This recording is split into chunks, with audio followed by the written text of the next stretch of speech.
बिस्मिल्लाहिर्रहमानिर्रहीम अस्सलाम वालेकुम वरहमतुल्लाहि वबरकातुहू। दोस्तों, आप मेरा यूट्यूब चैनल पाक न्यूज़ 55 देख रहे हो। मैं अहमद खान। इस पीडीएम ने जो नफरत पाकिस्तान में बोझ दी है, इसको ख़त्म करने में बहुत टाइम लगेगा। फिर हर अदारे में इन्होंने एक दरार डाल दिया, हर अदारे में, चाहे वो फौज है, अदलिया है, इलेक्शन कमीशन है या कोई अदारा भी है, उसमें इन्होंने एक पार्टीबाजी शुरू कर दी है। अंदर सियासत इन्होंने शुरू की हुई है और उनको इस्तेमाल कर रहे हैं। ये लोग अपने फायदे के लिए उनको इस्तेमाल कर रहे हैं। आप इनके बयानात देखें, इस्टेब्लिशमेंट के लिए या आर्मी के लिए, ये क्या कह रहे हैं। जगह जगह पे इनके लीडरान, हर आदमी ये बार बार कह रहा है कि इसमें हमारा कोई तलक नहीं है, ये गिरफ्तारियां हम नहीं कर रहे, ये जो टर्चर है ये हम नहीं कर रहे, ये बच्चों औरतों को हम नहीं घसीट रहे, ये इस्टेब्लिशमेंट या फौज के आदमी घसीट रहे हैं। दूसरी साइड में अदलिया के ऊपर इन्होंने ऐसा एक बना दिया है कि अब जजों में भी एक दूसरे के लिए नफरत पैदा हो गई है। उधर भी एक दरार पड़ चुकी है। क्यों? कि ये हर चीज़ को कंट्रोल करना चाहते हैं, हर चीज़ को। जो पीछे बैठा हुआ शख्स है ना, उसका पीछे का जितना रिकॉर्ड है आप निकालें, आपको अलग से ये तक सब पता चल जाएगा कि ये काम इस तरह हुआ है। यानी कि एक आदमी, एक शख्स, देखें, सुने मेरी बात, इंडिया हमारा असली दुश्मन है ना? आप भी मानते हैं, मैं भी मानता हूँ, और हर वक्त हम इंडिया के लिए साथ लड़ने के तैयार हैं, और इंडिया की कुछ अवाम हमारे साथ, यही सिस्टम है। सही है ना? इंडिया में एक आदमी जाकर ये चीज़ें कह रहा है कि पाकिस्तान फौज ने मेरे पीठ में छुरा गोंपा है और हमें वो कोई इंडिया के साथ काम करने की इजाज़त नहीं दे रहे। फिर ऊपर से कहता है चलो देखो, मज़हब हिंदू या ईसाई या क्रिश्चियन या ये चीज़ें अलग है, लेकिन एक मुसलमान मुल्क का वज़ीर-ए-आज़म होकर ये कह रहा है कि आपका भी रब एक, हमारा रब भी एक। ये तो कभी हो नहीं सकता, क्योंकि वो लोग ज़्यादातर, उनके 8, 10, 15, 20 रब है। वो कोई पत्थर को पूज रहा है, कोई गाय को पूज रहा है, कोई बंदर को पूज रहा है, कोई बनमानस को पूज रहा है, कोई सूरज की पूजा कर रहा है। तो क्या ये सब हम, इन सबको हम रब मान लें? जो बातें नवाज शरीफ ने की है ये तो पूरी दुनिया जानती है। तो क्या हम इन लोगों को रब मान लें? मुसलमानों का अकीदा है अल्लाह एक है, उसके अलावा कोई और, न ही उसकी कोई औलाद है, न ही अल्लाह के अलावा कोई और अल्लाह है। दूसरे नंबर पे हज़रत मोहम्मद मुस्तफ़ा सल्लल्लाहु अलैहि वसल्लम अल्लाह के आखिरी नबी हैं और सबसे प्यारे नबी हैं। यानी कि उनके बाद कोई नबी नहीं आएगा, कोई रसूल नहीं आएगा। यानी कि हमारा ईमान है अल्लाह एक है, यानी कि 6 कलमे हैं, उन पर है, कुरान पर है, नमाज पर है, ये चीज़ें मुसलमान के लिए हैं। तो फिर इस तरह की बात करना कि आपका और हमारा रब एक है, आप जिस रब को पूजते हो हम भी उस रब को पूजते हैं, यानी कि ऐसी बातें करना और इस तरह की चीज़ें, ये तो जाहिर करता है ना कि ये लोग अपने फ़ायदे के लिए, इनमें, इनका इंडिया में बिजनेस है या जो कुछ भी है। लेकिन मैं सोचने में कासर हूँ कि मैं तो एक नाकस, यानी कि छोटा सा जहन है, छोटी सी सोच है जो मैं इस्तेमाल करता हूँ। इतने बड़े बड़े दिमाग कैसे इस्तेमाल हो रहे हैं इनके आगे? अभी देखो, इन्होंने पहले तो इस्टेब्लिशमेंट को, यानी कि इस्टेब्लिशमेंट से कोई बात नहीं निकली थी, इन्होंने अपने हक में इस्तेमाल करना शुरू कर दिया। फिर बार बार ये कौमी सलामती कौंसिल बुलाकर क्या साबित कर रहे थे? यही साबित कर रहे थे ना कि फ़ौज हमारे साथ है, हमारी पीठ पर फ़ौज का हाथ है। और जो बाकी 70-80% पाकिस्तानी हैं, उनके दिलों में ये ख्यालात पैदा हो रहे थे कि अगर फ़ौज उनके साथ है तो हम फ़ौज के ख़िलाफ़ है, क्योंकि इनके साथ अगर कोई भी खड़ा होता है तो लोग उसके ख़िलाफ़ हो जाते हैं। लेकिन पाकिस्तान फ़ौज के ख़िलाफ़ लोग नहीं हुए, ये कोई नहीं कह सकता। मैं जब कह रहा हूँ कोई नहीं हुआ है तो कोई नहीं हुआ है। उसकी वजह यह है कि मेरे साथ दिन में हज़ारों लोगों का रब्ता होता है, मुझे पता है इस चीज़ का। कोई अपनी फ़ौज से नफरत नहीं कर रहा है, सिर्फ इख्तलाफ राय है, जो होना भी चाहिए, हर आदमी के साथ होना चाहिए। फ़ौज में कौन लोग हैं? फ़ौज में वही लोग हैं जो, जैसे मैं हूँ, मेरा ख़ानदान है, मेरे किसी रिश्तेदार का बेटा है, भांजा है, भाई है, इस तरह ही हर आदमी है। और पार्टियों में भी वही लोग हैं, सियासत में भी।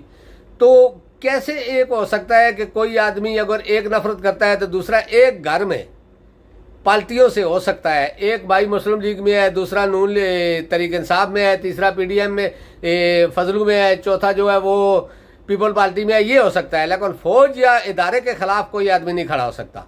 लेकिन इन्होंने ऐसी एक तफरीक डाल दी है पाकिस्तानी अवाम के अंदर भी और अदारों के अंदर भी कि कोई आदमी भी अभी ये नहीं कह सकता कि वो आदमी किसके खिलाफ है और कौन अच्छा है और कौन बुरा है, क्योंकि ये इन्होंने एक चाल ही ऐसी चली है। अभी देखें, इस वक्त जो 1 साल हुआ है, 1 साल से कुछ अर्सा, इसमें गलतियां हैं हमारे अदारे की भी, इस्टेब्लिशमेंट की भी गलतियां हैं, क्योंकि जो अगर इस्टेब्लिशमेंट खुद आ जाती तो कोई इतराज़ नहीं था, लेकिन इन लोगों को जब लाए तो लोग इनसे ऐसे ही नफरत करते हैं, तो फिर कैसे वो लोग इनके हक में हो जाएंगे। फिर ऊपर से इनके काम जो इन्होंने ये 1 साल 2 महीने में जो कुछ इन्होंने किया है पाकिस्तान के साथ, पाकिस्तानियों के साथ, वो आप हर आदमी जो ताकत में है इस वक्त, जिसके पास पावर है, चाहे वो अदलिया में है, चाहे वो मिलिट्री इस्टेब्लिशमेंट में है या किसी और जगह है, वो एक चीज़ को गौर करे कि इन्होंने कौन सा ऐसा काम नहीं किया कि जो आवाम के ऊपर जुल्म ना हो। फिर जिस IMF से ये कर्जा मांग रहे हैं और जिनकी ये शराइतें पूरी कर के आवाम को पीसते रहे, वो भी इनका साथ नहीं दे रही है। दुनिया तो इलाक हो रही है आस्ता आस्ता, लेकिन वो भी इनका साथ नहीं दे रही है। उसकी वजह ये है कि ये आपस के इख्तलाफात और जो कुछ ये PDM चाह रही है।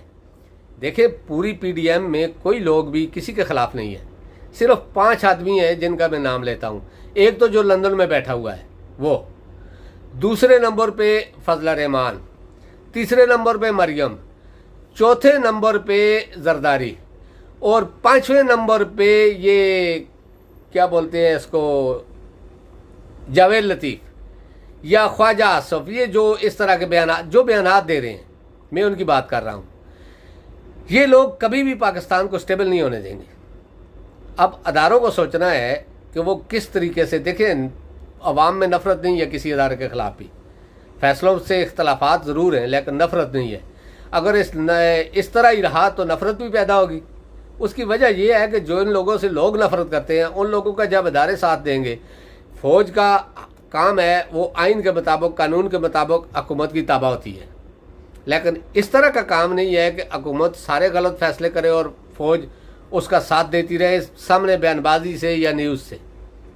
फ़ौज को अपने आप को, अपनी ताकत को इलाग रखना चाहिए, तभी जाके उसकी ताकत का असर होगा।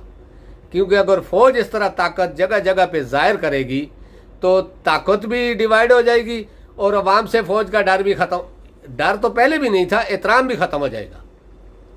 तो मेरी गुजारिश है, ख़ास करके इन 4-5 जो बड़े लोग हैं, जो बड़े अदारों में बैठे हुए हैं, वो मिलजुल के कोई अच्छा फ़ैसला करें जिसका पाकिस्तान और पाकिस्तानियों के लिए फ़ायदा हो। आप देख लेना, यही लोग दोनों हाथों से आपको सलाम करेंगे। अगर इस तरह के फ़ैसले करेंगे तो एक को पकड़ेंगे, पीछे 4 और मुखालफ हो जाएंगे। कितनों को पकड़ोगे या कितनों को सज़ा दोगे? ज़्यादा से ज़्यादा आखिरी सज़ा फांसी होती है ना, फांसी दोगे मर जाएगा, लेकिन पीछे 10 आपके मुखालफ पैदा करके जाएगा, 20 आपके मुखालफ पैदा करके जाएगा। अभी एक मुखालफ है, मुखालफ ही है, सिर्फ इख्तलाफ राय है, यानी कि मुखालफ नहीं है, इख्तलाफ राय है, नफरत नहीं करता है, सिर्फ अपने बयान से उसके, यानी कि उसके दिल में जो बात है वो करता है। अगर आप उसको पकड़ोगे, सज़ा दोगे, 20 साल कैद दोगे, 30 साल के, लेकिन पीछे जो है वो 40 से 50 लोग खिलाफ हो जाएंगे। तो इसको ख़त्म करने का एक ही तरीका है कि ख़ास करके आर्मी चीफ और चीफ जस्टिस को कोई ऐसे डिसीजन लेने चाहिए जिससे पाकिस्तान का फ़ायदा हो। हम पाकिस्तानी पाकिस्तान का फ़ायदा सोचते हैं, हम ये नहीं सोचते कि इन पार्टियों, चाहे कोई पार्टी भी है, चाहे तहरीक इंसाफ है, मेरी हमदर्दियाँ तहरीक इंसाफ के साथ हैं, क्योंकि मैं इन लोगों से नफ़रत करता हूँ। ये जो अभी हुकूमत में है, मैं इनको देखना नहीं चाहता। अभी इसका ये मतलब नहीं कि मैं फ़ौज से भी नफ़रत करता हूँ, अभी इसका ये मतलब नहीं कि मैं अदलिया से भी नफ़रत करता हूँ, नहीं, मैं सिर्फ इस PDM से नफ़रत करता हूँ, क्योंकि इनको हमने देखा हुआ है। मैं भी 60 साल का हूँ, मैंने भी इनको देखा हुआ है, इनके वक़्त के हालात भी देखे हुए हैं, अभी 1 साल से भी देख रहा हूँ। तो मैं कैसे एक चीज़ को, और मुझे जो नज़र आ रहा है वो इस वक्त तहरीक इंसाफ है, जिसमें एक चीज़ है, 3.5 साल के अरसे में जो कुछ लोगों को रिलीफ मिला, ये जो भी हुआ, पाकिस्तान का एक वक़ार था दुनिया में। ये कोई आदमी अगर दुश्मन से बड़ा दुश्मन भी है तहरीक इंसाफ का, वो इस चीज़ को मानेगा, लेकिन लीडर नहीं मानेंगे, कारकुन मानेगा। तो मैं माजरत के साथ, अगर मुझसे कोई गलती हुई तो माफ़ करना। दोस्तों अब तक के लिए इतना ही। इंशाल्लाह नेक्स्ट व्लॉग में आपसे मुलाकात करूँगा। अस्सलाम वालेकुम वरहमतुल्लाहि वबरकातुहू।